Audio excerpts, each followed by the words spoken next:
Thank you. Good afternoon. Welcome to the 2:30 p.m. Public Works Committee meeting. I'm Councilor Harper. I'll call this meeting to order. Agenda item number 2, Majesty Pearson. Yes. Come on down. Appointment to the Tulsa Arts Commission. Oh, I'm sorry, I was reaching for them. Oh, go ahead. Appointment to the Tulsa Arts Commission, replacing Michelle Miller Deal. Term expires December 5th, 2029, representing Council District 1. How are you? Yes, I'm well. I'm happy to be with you all today. Yeah, just tell us a little bit about yourself in 2 minutes or less. 2 minutes or less. Sure. And tell us why you want to serve in this capacity. Yes, so grateful.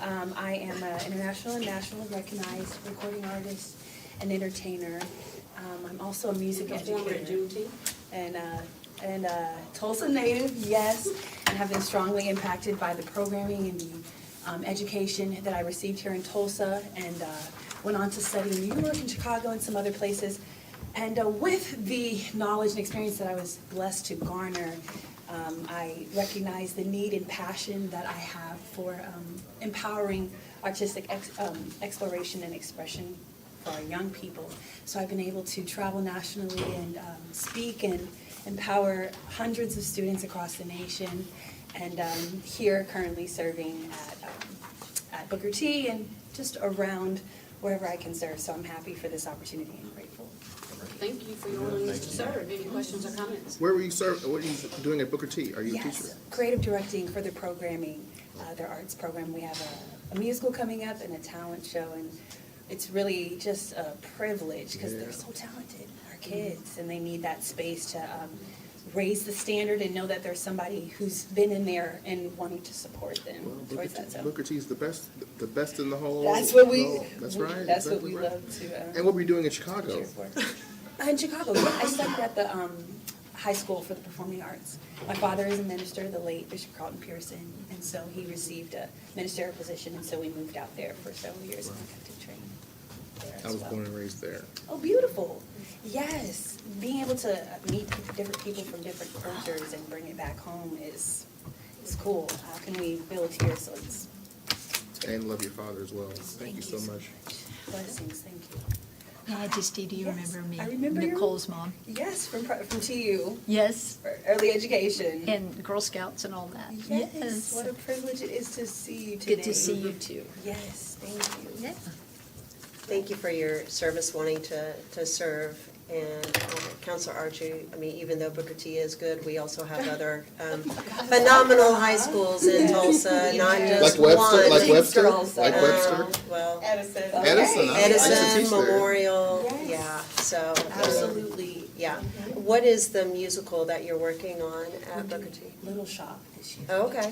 I musical directed Sister Act last year. Oh. I didn't hear the Yeah, answer it was. to the Oh. question. It was so fun. I didn't hear the answer to the question. Would you- Little Shop of Horrors Little is Shop our of current Horrors. production. Yes. Wow. Yes. Stepping out. Yeah, it's Okay. great. Although I didn't go to school there, it sure is great to be able to connect. Oh, absolutely. Those kids need that resource to let some energy out also, so, Absolutely. yeah. So thank you very much for what you do and stepping up to be on this commission. Sure. So, Absolutely. All right, well, thank you. Again, we will be voting on your appointment next week on March 11th at 5 p.m. You're welcome to come and have words if you choose, but you're not required to attend. Beautiful. Thank you so much. All right, thank you. all. Have a good Appreciate your afternoon. time. Thanks. Agenda item number 3, Cheryl Cohenauer. Come on down. Another friend. you're the next contestant on Who Wants to Serve? Reappointment to the Greater Tulsa Area Indian Affairs Commission. Term expires January 15th, 2029. Attended 9 of 10 meetings representing Council District 4. All right, just, we already know who you are, but tell us why you want to continue to serve in this capacity. Well, I love this commission. I like the community service, and I like the Native American outreach that we have.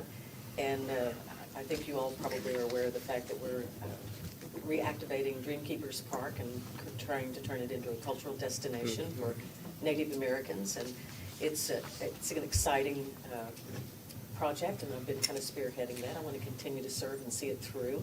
I think it'll be a wonderful addition to the neighborhood, and it's my passion, I guess I should say. All right. Well, thank you for your continued service. Are there any questions or comments, Counselor? Yeah, so thank you very much again for wanting to continue to serve in this capacity. We have a history with each other. You taught me how to talk trash the first time I was here. Wow. Well, she was on the chair You board. taught her well. Cheryl, you need to reel her in. I feel so proud. So, no, I mean, you have been here through the thick and thin of the changes that we've made in the city, and especially as we are changing the trash system. So, do you want to go back to Tara? No, I want to stay on the Indian Affairs Commission. We got recycling, so I We did my yeah, job. Yeah, So, so, but again, thank you for continuing wanting to serve and do what you can in the city of Tulsa. We very much appreciate your service. Well, I appreciate you allowing me to serve, and it's my privilege. I think more people should step up and serve on commissions and boards for the city of Tulsa. Everybody has a voice, and everybody can make a difference. Counselor Bellis? Thank you. Yeah, just thank you. It's really cool that we're getting to bring that vision that you've been so key in creating to life related to Dreamkeepers Park and so many other things in Native American Day and scaling all of this. So I'm glad you're sticking around to continue ushering it into being. It's, the Greater Tulsa Area Indian Affairs Commission is one of the oldest commissions in Tulsa. And it seemed like when I first joined the commission that they were not as active as I felt like they should be. And we, not just myself, but with newer members that came on, we became a lot more active. And it is a lot of fun, and it is a lot of privilege to be able to kind of champion that effort, especially starting Native American Day. And this will be our 10th anniversary. So we'll be celebrating it for 10 years, and we will have it at Dreamkeepers Park because I think our construction will not start till after October. Well, thank you. You're will be voting on next week, March 11th as well, and if you're able to come, you can. It's not absolutely necessary. Well, thank you all very much. Thank you. Thank you. Have a good afternoon. You too. Agenda item number 4, Terrell Siegfried, reappointment to the Tulsa Authority for Economic Opportunity, term expires June 30th, 2028. Attended 10 of 15 meetings representing Council District 4. Hello. Thank you. Hi. Tell us a little bit about yourself and why you want to continue to serve. 2 minutes or less. Terrell Siegfried, I'm Deputy General Counsel at the Nordam Group, native Tulsa. This chair is kind of. You're terrible, be careful. It'll swallow you up. Yeah, so Get rid of it. it's my second renewal. I think I've been on for 6 years, and we're really starting to do some good things. I'm a native Tulsan, and Tulsa's been good to our company, and like just giving back to the city. Good. Thank you for your willingness to serve. Any questions or comments? Thank you for your willingness to serve. Say nice Yeah. things. That's all I ever say. That's all that ever comes out of my mouth. Obviously, Terrell and I serve on the Board of Trustees for Teo, and I serve on a subcommittee with him where he's the chair, and so it's a pleasure getting to serve with you. And like I told the other folks a couple weeks ago, it is like drinking from a different water hose, and so it's a challenge, but it's certainly interesting on some of the economic impacts we're part of. So thank you for continuing to serve. Yeah, absolutely, and I've enjoyed working with you on this. Same here. I'm sorry, someone Thank you. enjoys working with you? So, That's voting on your that's the trash talk. That's a trash. Just these two. We will be voting on your appointment as well next week on the 11th, if you, at 5 She p.m. So if attributed you are that to interested in Cheryl. coming to speak, you can, but it's not necessary. Okay. Thank you. Thank Good you. afternoon. Thank you. Agenda item number 5, license agreement between the City of Tulsa and William Allen Benson and Nina M. Benson for property located at 3130 East 47th Street, Claypool subdivision, to install and maintain 2 colored stained concrete driveways within the street right-of-way. This is found in Council District 9.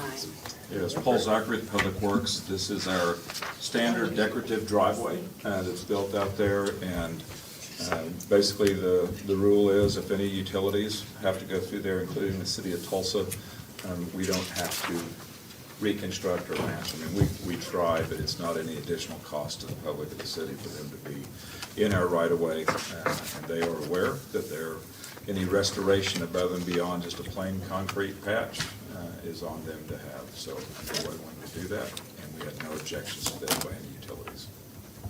Questions or comments? Thank you. Thank you. Agenda item number 6, discussion with representatives from the Mayor's Office and Housing Solutions regarding an operational and financial update on the Safe Move Tulsa initiative.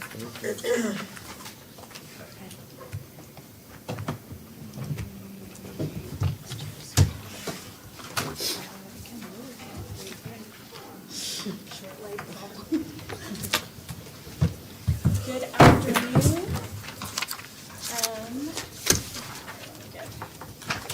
Couple things to hand out in just a second. Happy to be here. Happy to have you. Thank you.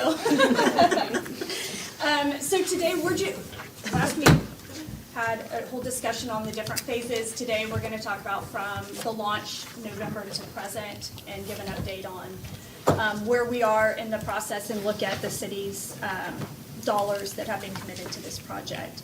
So first, that we've just revisiting some of the terminology that we talked about, I think, in October, but just making sure, pointing out that long stayers, you've heard that word and you'll see that word again, refers to those who have been homeless for over a year.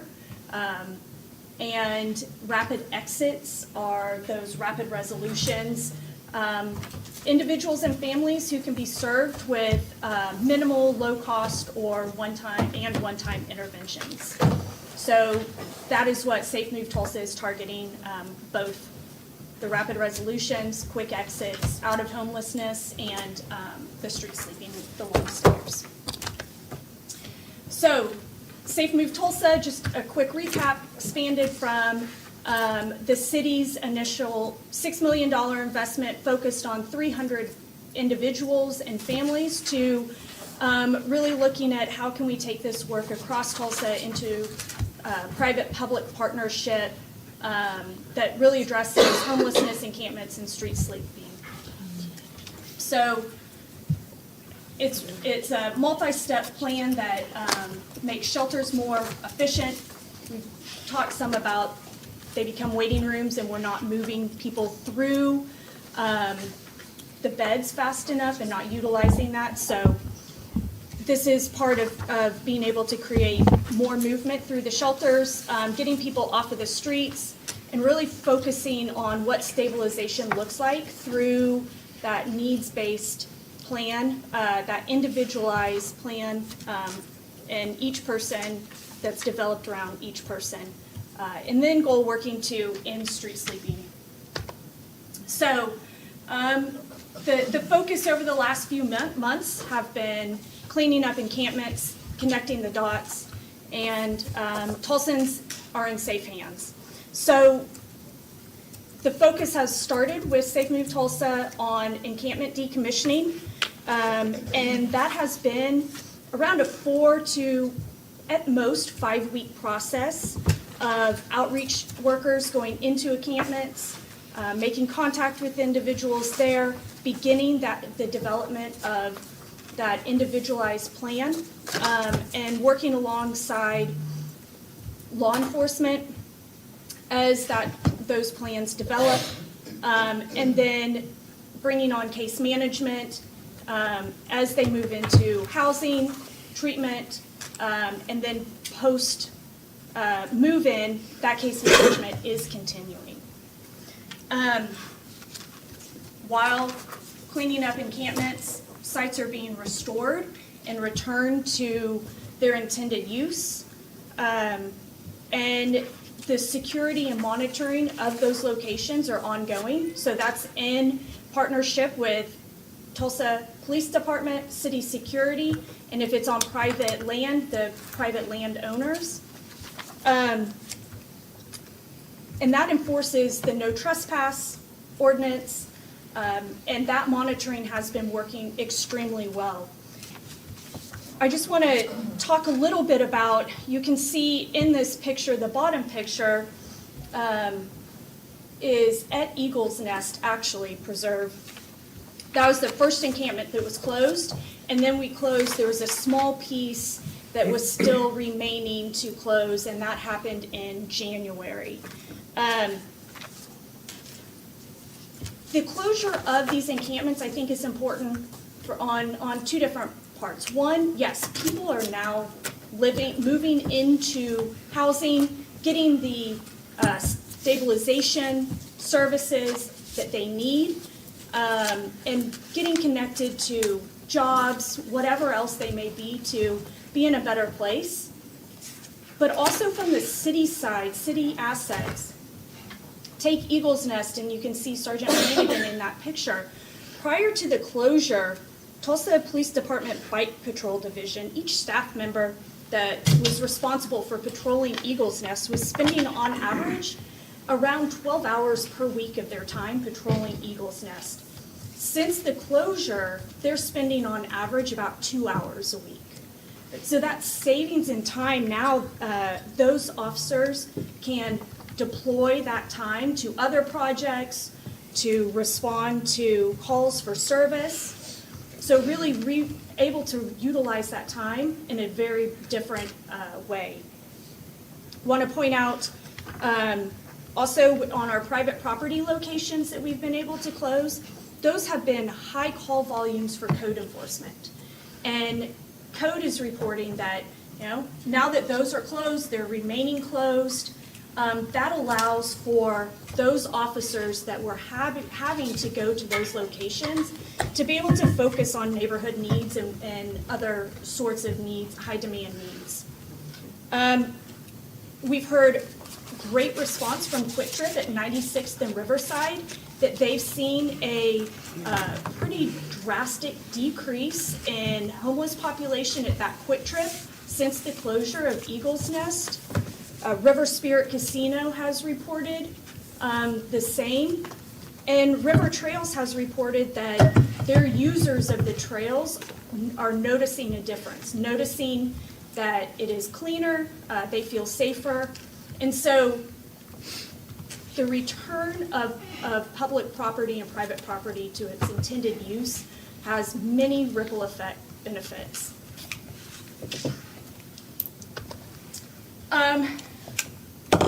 68 people out of these 5 encampment locations, and just some numbers about, I'm going to go through the encampment decommissioning numbers first, and then we'll move to some of the rapid exits. But 68 folks since November 1, 22 veterans, 56% been survivors of domestic violence, 93% have a presence of a disability, and 58 individuals outside of the 68 from these encampments.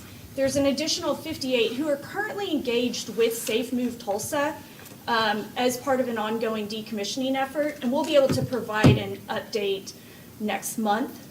But the other piece is 61.7 tons of trash have been cleared, and that's significant because now we're keeping that trash from coming back because those locations are being enforced and monitored.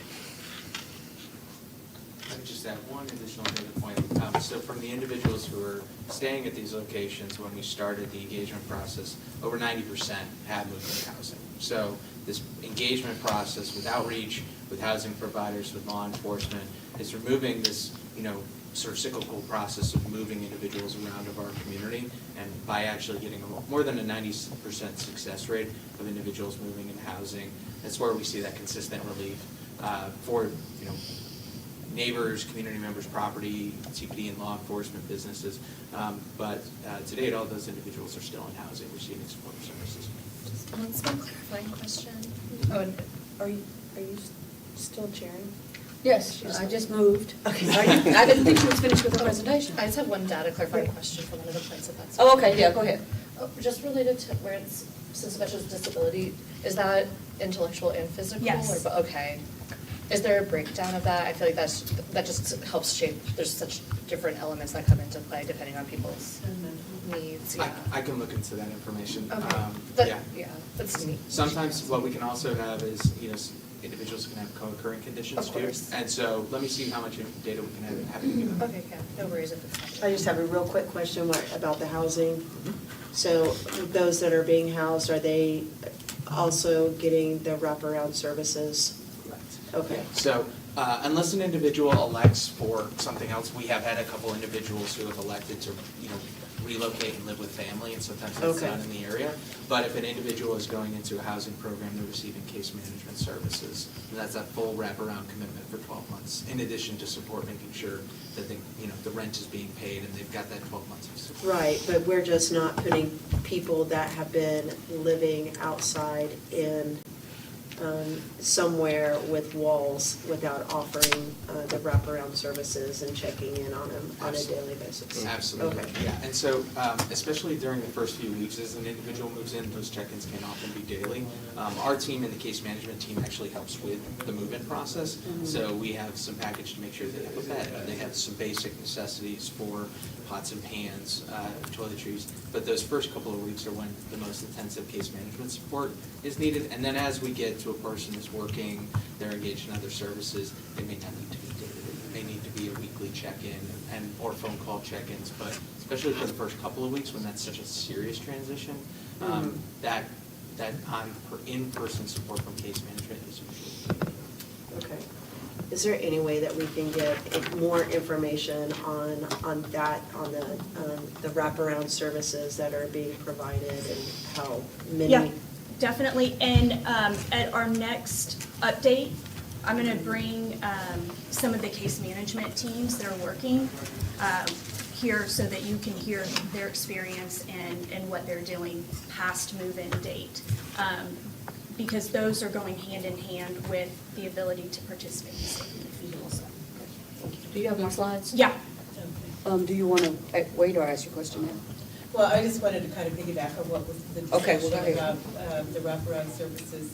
And maybe it's included in the next few slides, I don't know, about the number of people that are actually utilizing that. They're all utilizing it, but it's Well, on what's the number? 68, or well, a couple are not, have It's moved at in with 50. family. Can I make one Yeah. correction? I'm sorry, there was a typo here. It's 2 veterans, not 22 veterans. Okay, I was kind of like, I know too, and I'm sorry. I keyed on that and I was like, that's. Yeah. I was like, oh my gosh, half. How did that? The VA would be sitting right here if it was 22 Yeah, veterans okay. with us, I promise. Yeah. So the 58 is what you're talking about? So No, 58 individuals are part of an effort that hasn't completed yet, so Right. they're engaged in the next decommissioning effort. So they haven't moved into housing yet. There's 58 individuals Okay, who and are then- on our list. And then how many are getting the wraparound services? 68 68 that are from in past. housing, that are in housing and receiving wraparound services, and we have another 58 that are on a working list to move in That's where housing. that 58 comes from. You Oh, said, okay. you said there were some that elected to just move back in with family? Mhm. About how many were those? It's been a small number so far from some of these encampments. I can go back and look, I think it's been about 2 individuals. Some of Okay, those sure. predate when Safe Move Tulsa, because we've been working in Eagles Nest for many months now, as many folks recall. So there is a small number of individuals who reconnect with friends or family. We're seeing more positive impact of that from folks who are exiting shelter, but there's been a few folks that we've been able to facilitate that reconnection. And that's, I was going to follow up. Sure. And that's 68 of the 300 that we're looking at, that the mayor has for phase 1. Right, 68 from these 5 encampment locations. Go ahead. Okay, Hold on. do we need to go back? Did you hear what she said? Yeah, from the encampments, 68 from the encampments. From five, From 5 Right, from 5 encampments, encampments. 68 people since November 1. Oh, okay. 58 Okay, and then or I have a- 68? 68. 68, Oh, right, okay. okay, and then I'll have a follow, I'll wait till the There's remainder 58 slides, on and a then I'll have list a follow-up getting question ready to go. regarding Yeah. that number Okay. and those coming out of the shelter. Okay. Okay, so we're still talking about the 5 encampments, the 68 individuals. These are just some demographic, and the overall goal, God, my eyesight's worse than what I thought. The overall goal on where we are, what's remaining, age ranges. You'll see we'll go into the shelter work here in a second, and you'll see some where there's kids involved in some of that movement. And then this breaks down typically to what we see in point in time count, the difference between male and female out of the encampments. And then we'll move to rapid exits. And again, these are the one-time, low-cost, minimal services that are needed, interventions that are needed for folks who are just falling into homelessness, quickly stabilizing them and getting them back out. And you'll see 17 people have entered into the rapid exit process. 11 of that 17 have transitioned to housing or sober living facilities. What has been discovered is that this may not be the best process for everyone. So there's 6 who did not go into this process, but may be engaged in a different sort of support process. So I can add to this a little bit. So Tulsa Day Center, mental health is so the shelters that are implementing this new process, Tulsa Day Center, this is occurring at the Salvation Army and Mental Health Association, is providing support, and at the Creoaks Winter Shelter.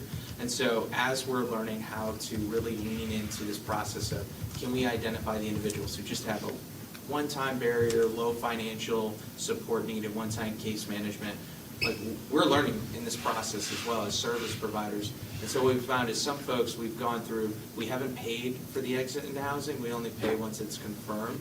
But 6 individuals of the 17 initially enrolled, we just realized it wasn't a fit. And so they're moving into, they're on the housing by name list for coordinated entry. They need a more intensive service support, and one-time assistance isn't going to be there.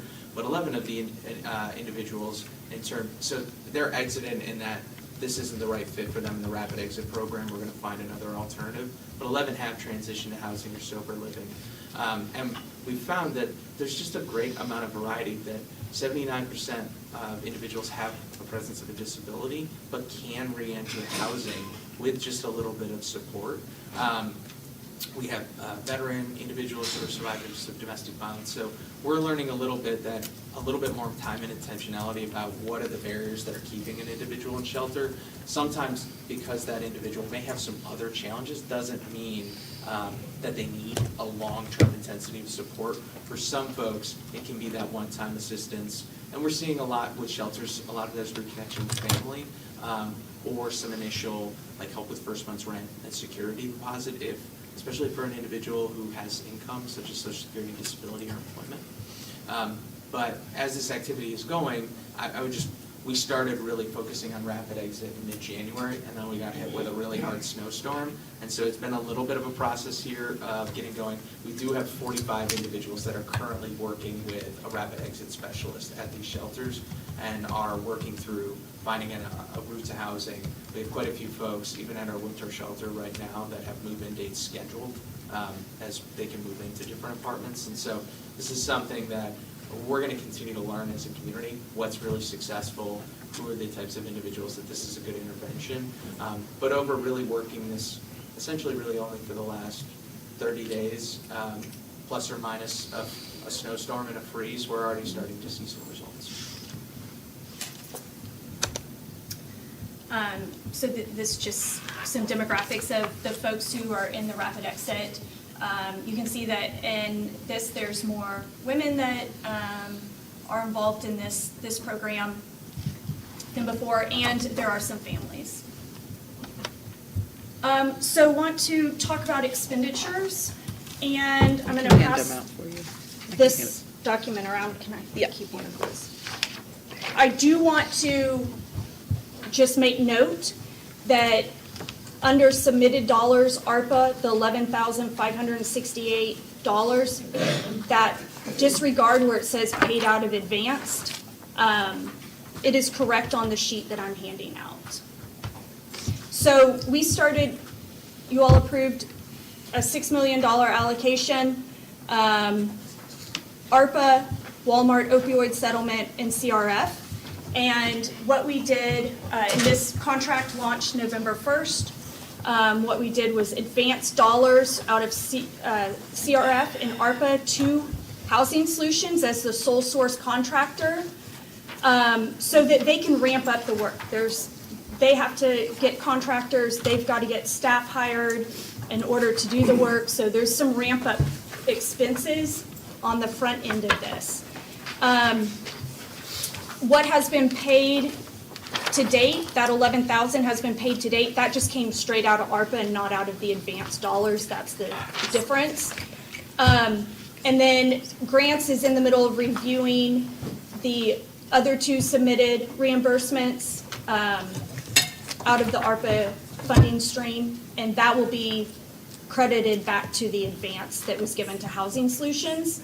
And so we are at spending $182,269 to date.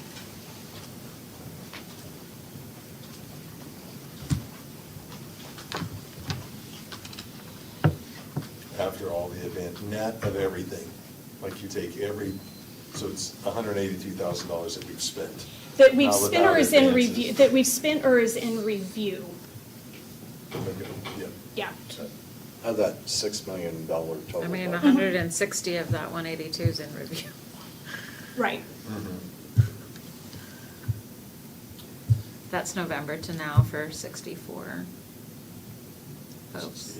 68. Plus the. But remember, some of this is ramp-up costs. And I would just add that this is I think we talked about this about like when does funding end a little bit. Some of this is as we move individuals of housing for the rental assistance in particular, but also the case, we're committing it forward. And so we will see some of those dollars. There will be a ramp up in expenditures, and there will be a longer timeline as we're making this a 12-month commitment. We'll see an extension in terms of when that expenses are actually incurred and reimbursement is sought. So I know that's been a question, like, is the money all gone by August? But you'll see. ARPA dollars. Yeah, ARPA is, that's Yeah. correct. Hard deadline on ARPA. But some of this is the ramp up and also the expenditures is the commitment, so we're moving forward. So, can I ask? Is it, Yeah. she's not quite finished, but is it related to this? Yeah. Go ahead. You okay? I'm just wondering what the breakdown is for the actual cost to stand up for staffing as opposed to the cost of what's been utilized for actual services for the. yeah, I'll be able to provide a better detail, just because only 11,000 has been paid out right now, Right. and the others in review. So as soon as Grants approves that, then I'll be able to provide a better breakdown. Right now, it's going to be on the higher end of standing up services, staffing, some of those costs. And then once we start housing more, I mean, right now there's close to 80 folks who are in the beginning side of working towards moving out of their current location and condition that they're in into a pathway of stability. And so those dollars will quickly start being utilized more. I'd just like to see the Yeah. breakdown with staff, counselors, Yeah, whatever. is as soon as these necessary. 2 buckets have been approved, I'll be able to provide that for you. That's all right. Thank you. This is helpful because it totals to the 6 million. So the column on the left totals to 6 million for people following along at home that don't have this handout. But when we're talking about dollars running out, where's the 4 million in private factored into what we're talking about today? Yeah, that's a good question. So so we're just focused on the 300 for 6 million in this update. Okay. I can get the 4 million piece. So it's 300 for 6 million, not the 10 or 11. So I would love if the council is okay with us moving forward to start bringing these updates about the interwoven public-private partnership, because Yes. they're so interwoven at Yeah. this point. Yes. We have to. Yeah, We have if to- that's I don't want to talk about them in isolation. I agree. perfect, that would Yeah, I actually don't make think it helpful. we for can, us. Yeah, even that when we're would- talking about future funding. Yeah, that would be, so can easily provide how they're interwoven. Some of that was in the slides last week, but Yeah. happy to give the update on what's been expended to date. Yeah, the across- table you gave us last week had those, like, that column with the Mhm. benchmarks. I think for us as decision makers and policymakers, the more information that we receive week to week that is congruent would be helpful. Sure. If we're gonna talk about overhead and direct expenses, then like if we can just start having that table or chart, or however you want to communicate it to us. Because we receive a lot of information all day long, and this is like our time to focus in on this, but like this is not necessarily even matching that. And my brain is getting a little scrambled, and then we know about the 4 million, the table we got last week articulated that, this one doesn't. So as we're going through this exercise to answer the question, how do we sustain this? I think the more clarity we can have on the information week after week, the better, just for our, the depth of our understanding. So do you want to clarify, do you want the city dollars broken out within that overall, or? I think it'd be most helpful, I mean, I think, If you're tracking ARPA versus opioid versus Yeah. CRF versus private dollars, like, have a different bar Yeah. line for each. Each one. I understand, like, we're all agreeing ARPA needs to go in first, because it's time bound, and we don't wanna have to like, oops, we didn't use them, let's send them back, right? I'm guessing the private dollars don't need to be spent as fast. Opioid has a very narrow Right. restriction on it. but it could also be for what subject. Yeah. What programmatic item that they have. Because we are also looking, I mean, we've been proposed one idea of how to fund this past the initial phase. We are also looking at other concepts, but we need to understand like where they weave in, Yes. so we can get the full picture. The other thing is, we know, a lot of us either serve on nonprofits or run nonprofits, we know there's like a front-loaded cost to launch a thing. And that's a one-time cost to kind of, get started. But I think it would be helpful for us to get a sense of what that reoccurring costs are, or the anticipated future, once we hit a threshold here for your caseload, right? Like, if people are not falling off as fast, like, just kind of what you're thinking for, like, once we get past this initial. Because what we're being told is, if you don't get those dollars right away, it's all gonna go away. And we're trying to figure out, like, what the pace of that is. Because it's asynchronous, right? Yeah. Depending on the actual individuals you're trying to serve, and circumstances beyond your control, like you had to flex to the imminent snowstorm, right, with the same people that are still trying to do this, so we know that like it's going to be like a push-pull.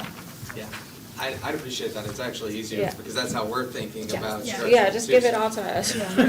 Yeah, and I do think it would be helpful for some of the, like, kind of what Jackie said, being able to see the staffing program, or like those direct service line items. Like the way that one of those key to home documents looked like, and something that I was like, oh, that's helpful to understand, like, this much was like, where like the rental assistance line item, the like case management line item, that just so we can understand, because I know that has to do with what kind of funding could, when you're doing upgrading, could qualify for these Right, things. same thing with like limitations vouchers, right? We learned last week that we're limited on permanent supportive housing options, which is why now we're doing this other approach, because we don't have control over that. But that'll, yeah, I But think we still that'll- have things we're trying to get done. Yeah, and I think that'll just help better equip us when we can see that breakout by, like, it doesn't have to get so incredibly granular where it's like toothbrush, but you know what I mean? Like, Right. just so we can see, or start getting creative ourselves with what are some other buckets where we go, oh, this can qualify for those dollars for this type of work. Yeah. Yeah. So can provide, just because we're only beginning month 4, so can provide projected as well as Anticipated, expended. Yeah. Yeah, like typical nonprofit budget stuff, Yeah. basically. Yeah. This is really the end of it, our partners, and, yeah. Other questions or comments? Councilor Lakin and Councilor Bindle? Yeah, just on this money issue, so I'll go back a little bit to what I was asking about last week.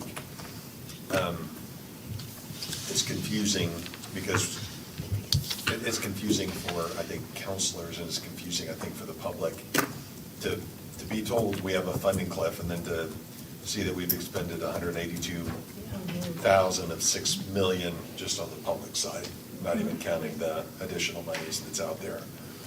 So, if somebody is to pick up this, they're like, well, what's the issue? Where's the fire? Yeah.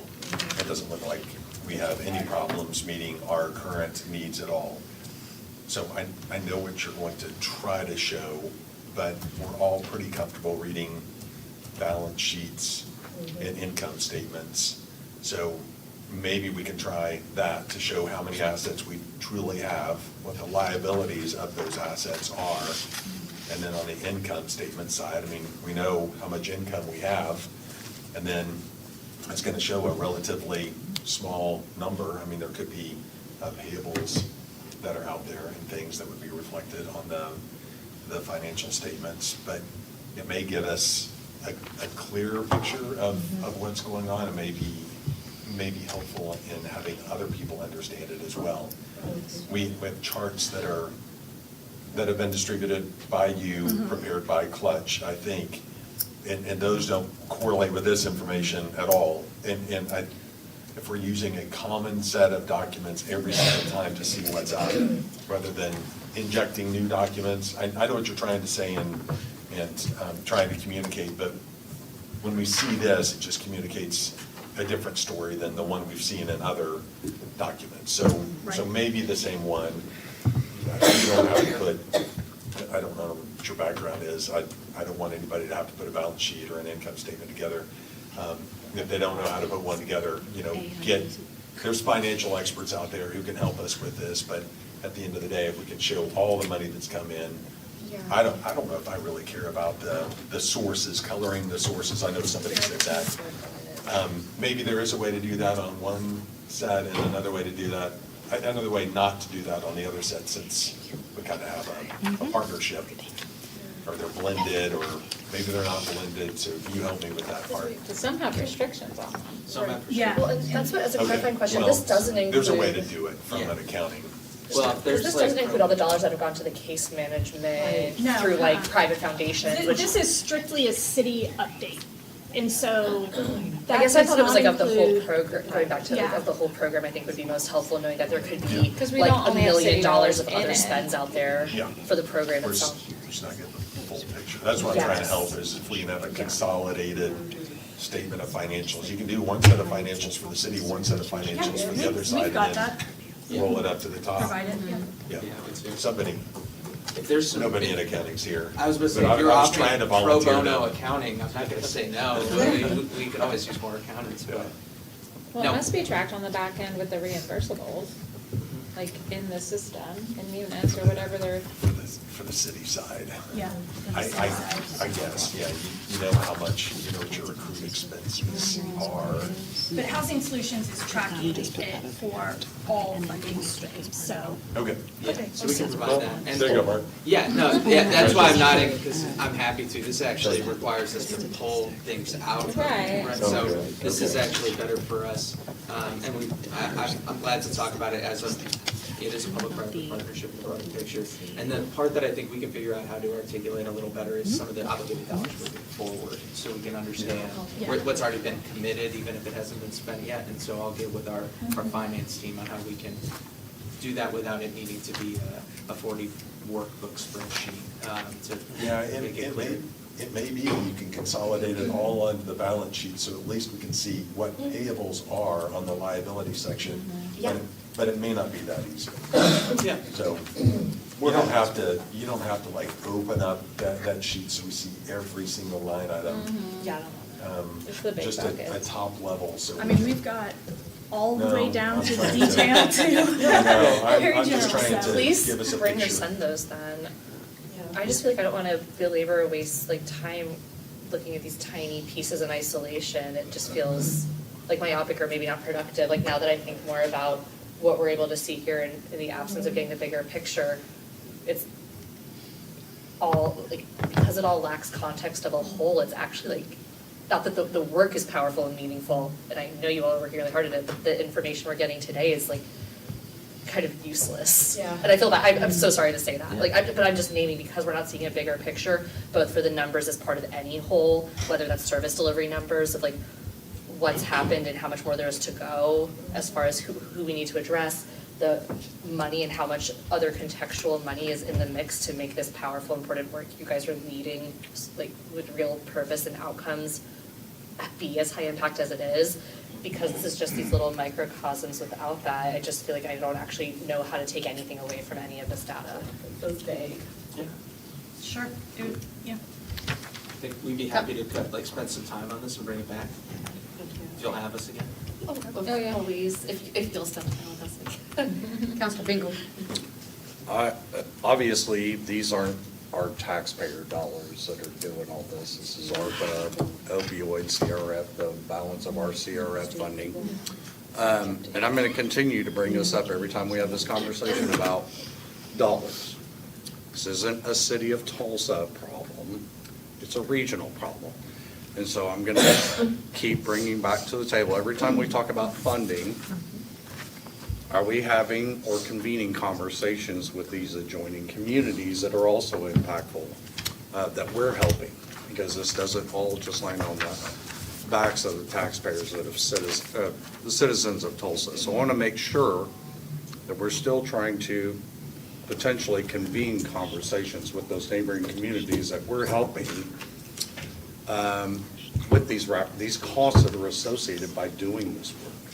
They have an equal investment in this, in getting this problem solved. So I'm going to make sure that we're having that discussion when we talk about future funding and ramp up of funding perpetually year over year. We are open to any conversation. But I wouldn't be the convener of that conversation. I would expect the folks who are working in this space to be the conveners of those conversations. Or the executive of the cities that are Correct. trying to solve these problems. Totally agree. Because, like I said I think the last time we had this discussion, I'm not gonna name, but every single person I've ever spoken to has witnessed for themselves communities dumping their homeless into our city. And so that puts that on the backs of the taxpayers, of the citizens of Tulsa. And that's not right. And we should know that's not right. So, Maybe who's representing us at NCOG? I know Anthony's one of the counselors. I am. Too, maybe we can put it on the agenda It's always new counselors. for like Yeah. a discussion. and I think potentially, Karen, this was one of the things we were hoping to talk to with At our the county council, commissioners. right. Specifically We need about to, this. Yes, Oh, county. okay. That's who. But who is the expert? Who would facilitate that conversation? I think that's a conversation that must be had. Well, maybe the Tulsa Leadership Council, because their employees don't all live in the city of Tulsa, they work in the city of Tulsa. Yeah, But they're and I don't want to commuting in as well. turn this into a rant, but our pig count doesn't just do within the city of Tulsa, correct? Correct, yeah. So again, that's kind of why The I'm saying what I'm services are all saying. here. The services are all, exactly. And so I want to make sure that, it's not that they're quote-unquote paying their fair share, but they understand this is their investment too. And they have to have, they have a dog in the fight in this too. So how we convene that, how we facilitate that, I'll leave that to the experts that are doing this work. Can I make it? Councilor right? On the ARPA here, so it's been a minute since I was directly involved, but I think December 2026 is like the drop dead. Everything has to be in for reimbursement, right? So grants usually wants it in, when they say August, Yeah. that's because that's the date that grants needs that turned in, because grants needs time to go through the process. receipts and make sure everything's reimbursable and all of that kind of stuff. So do you anticipate being able to, by August, get through this 1.5 Absolutely. at the pace that we're on right now? Yeah, and, Because we're only at 182 right now. right, remember, we just started that rapid resolution out of shelters. It's just beginning. We've been, and so that. Yeah, 4 months, but we have 4 months till August, so that's a Right, but- huge but that's acceleration more- But on that's costs. more people and it moves faster. Okay. than- And there's a little bit of a delay in process between costs incurred by partner, then Housing Solutions, then to the city in terms of like those costs flowing up. And so, yeah, this is part of our projections, is understanding that we have to spend those dollars by August. And then this is where, again, having so many different funding sources is great when you have it, but you have to manage it. You know, for an individual, if we committed 12 months of assistance, but August is not 12 months, making sure that we have the next funding source aligned to meet that commitment is part of our ongoing work. But so in terms of expenditures here, the opioid dollars are critically important. We are front loading on ARPA, and we are projected to spend down by our deadline with the city council. Councilor Dutton and then Councilor Bush. Sorry. I thought you were nodding at me, sorry. This may be advanced, I'm not sure. So we're looking at these ARPA funds that will expire in August, and then these opioid abatement funds that are restricted. So that's the substantial bucket of the money that we're looking at. So that's expected to be expended by the end of this year, correct? Yeah, I know ARPA in August, but the abatement, so I'm just looking Not- at the different phases that we've been talking about. And that would leave, just say, out of that 6 million, that 231,000, basically. Not necessarily expended, allocated for. Allocated, right, Yeah. okay. For up to basically the end of the year and the number of It people. could be even past that, because if someone comes into the program, say in July or August, Right, like, yeah. it could be past the end of the calendar year, Right. with the opioid dollars, if they're Yeah, I getting think service, that's but they would be allocated for that. That's what Clutch individual. had mentioned in the meeting, that's why there was confusion about people versus dollars. We were talking 300 people, and then we were talking, well, because if somebody gets approved in July, that still takes it into next year. So the allocations then would be pushed forward for that, but that would still be from that initial bucket of money. Okay, that's what I'm trying to wrap my head around, is that bucket of money that, and then when that's gone. Okay. Thank you. Councilor Bush? The opioid dollars, are you all reapplying again for the AG's monies? Looking at that, I'm not sure, I know there's several different departments that are looking at what that process is going to look like, but yes, there will be an application from the city. Okay, good, because I think, if I remember right, I'm sorry, on so many different committees, I think we extended that to a 2-year grant application, so it's not year by year, it's a 2-year. Would be very helpful. Yeah, I think that's what you said. I think we approved that, A little if I remember right, but I can clarify for you. Okay. On that one, on the AG's Sure, that pot would of be, gold. that would be helpful. Okay. Yeah, thank you. Any other questions? That makes it easier Yes. than doing that yearly renewal, so.